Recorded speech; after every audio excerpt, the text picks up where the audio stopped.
introduction de M. Alex Maurice, qui a réussi à nous faire croire, pas nous faire croire, mais qui a réussi à se positionner en nous faisant bien comprendre qu'un pareil débat, le milieu c'est là-dessus. Alors en votant un règlement qui nous permettrait de revenir au règlement initial, je pense que c'est une position qui est centriste. C'est une position qu'il nous faut défendre. Je ne crois pas cependant que dans cette salle, il y ait des vrais ou des faux.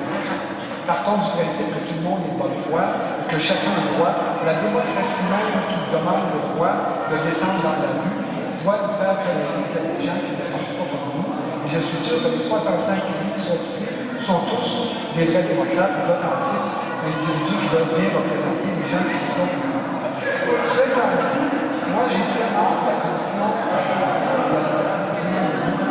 j'ai toujours la commission de la sécurité publique, et j'ai toujours tenu à me discuter.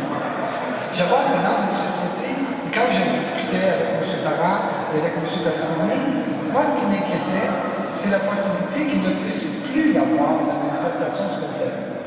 Je pense que dans une société comme la société montréalaise, il est possible qu'il y ait des manifestations spontanées, et je crois que c'est le devoir des policiers de s'assurer que ça se passe bien. Mais moi, je suis capable de concevoir que des gens puissent, à la faveur d'un contexte, à la faveur d'un événement déclencheur, qui puisse avoir 30, 40, 50 personnes qui décident de manière non préméditée d'aller dans la rue. Et je pense que ça doit faire partie aussi, on se dit alors, on va parler à Mme Duchesne, et de cette façon d'occuper l'espace public. Et je me suis toujours inquiété de la possibilité que le règlement que nous avons adopté, c'est-à-dire que nous avons amendé, ne soit plus compatible avec le droit de manifester spontanément. Et pour moi, la démocratie, c'est le droit de manifester spontanément.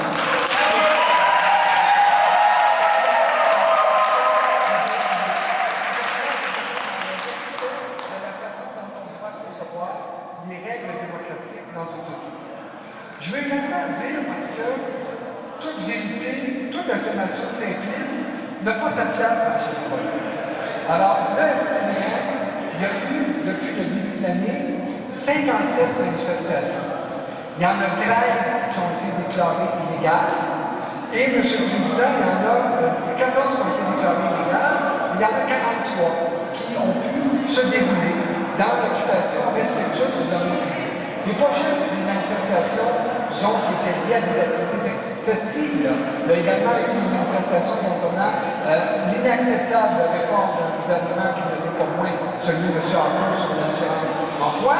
Et le SPN a permis que dans certains contextes, les manifestations se déroulent correctement. Donc, ce n'est pas une situation où la police interdit toute forme de manifestation. Soutenir ça n'est pas conforme à la vérité. Mais il est vrai qu'il me semble que l'équilibre que l'on doit rechercher ne peut pas être atteint avec le règlement qui nous est proposé, M. le Président. Et quand je discutais avec le SPN, pour moi, le problème, c'est l'automatisme. Quand je discutais avec M. Tasconi ou avec M. Parent, je disais, est-ce prêt à concevoir qu'il peut y avoir certaines situations où des gens n'ont pas d'itinéraire, mais que dans la façon dont vous devez apprécier le contexte, vous n'avez pas de raison de ne pas les laisser partir, parce que ces gens-là, même s'ils n'ont pas d'itinéraire, peuvent très bien être respectueux de l'environnement. Et on m'avait dit, oui, on est prêt à concevoir certaines situations. Et je pense que le dérapage dont Mme Laurette parlait en mars, c'est qu'il y a des gens au SPDL qui en ont fait un automatisme. Et quand on veut appliquer un règlement en mode automatisme, c'est là qu'on s'éloigne de cette position de femme qui est nécessaire. Et c'est pour ça que je suis mal à l'aise avec les deux dispositions. Nous sommes dans une situation de bilan. Et le bilan, on a permis au SPDL d'avoir des outils additionnels. On a imploré de tous nos voeux qu'il y ait une situation d'équilibre. Et je crois que depuis le mois de mars, comme aussi, il y a des situations qui, à leur face même, ont été en rupture par rapport à l'équilibre que l'on est en droit d'attendre. Et c'est la raison pour laquelle je pense que M. Norris a posé un geste avisé en nous invitant à revenir aux dispositions de base. Alors, on les connaît, nous avons tous le règlement devant nous. Ça permet d'accorder, évidemment, d'intervenir lorsque c'est nécessaire. Les Il me reste pendant que lorsque nous avons eu le débat l'automne dernier, le SPDF disait oui, mais ça ne permet pas d'intervention préventive. Je reconnais ça, mais peut-être que le contexte actuel ne justifie pas ça. Et en terminant, la dernière chose qu'il faut, lorsqu'il est question de parler des manifestations, c'est de voir que le droit criminel se mêle de ça. Quand j'entends dire, moi, le code criminel permet ça, mais je vous dis, ça m'inquiète. Parce que quand on lit nos dispositions du code criminel, n'importe quelle façon de concevoir la justice, il y a les vols d'accusation qui sont par procédure sommaire, et il y a celles qui sont en vertu du code criminel.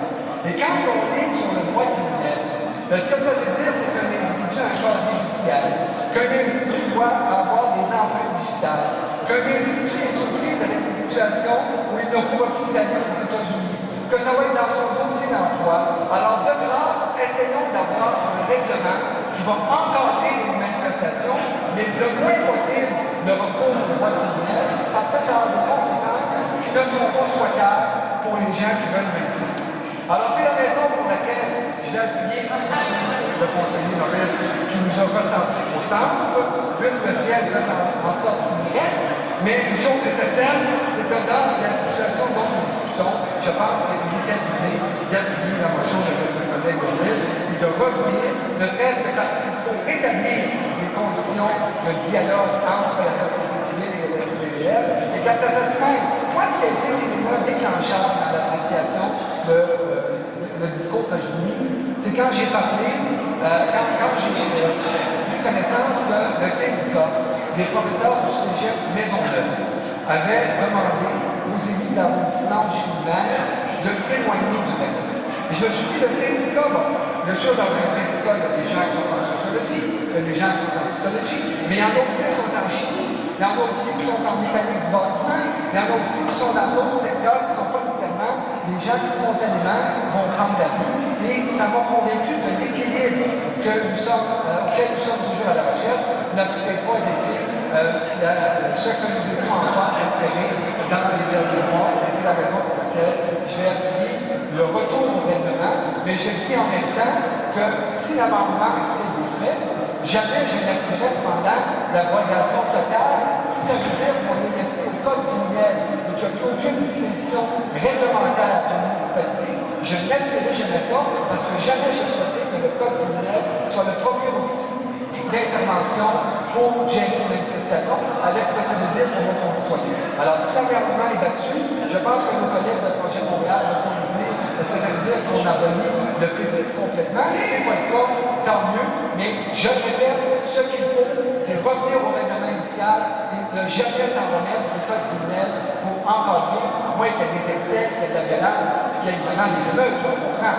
Mais quand on interroge les Montréalais, 70, 73, 75% des Montréalais disent que Montréal est pacifique, les Montréalais ont confiance dans la paix sociale qui existe, les Montréalais ont confiance dans la façon dont le domaine public est généralement occupé, et c'est la raison pour laquelle il faut revenir au règlement initial.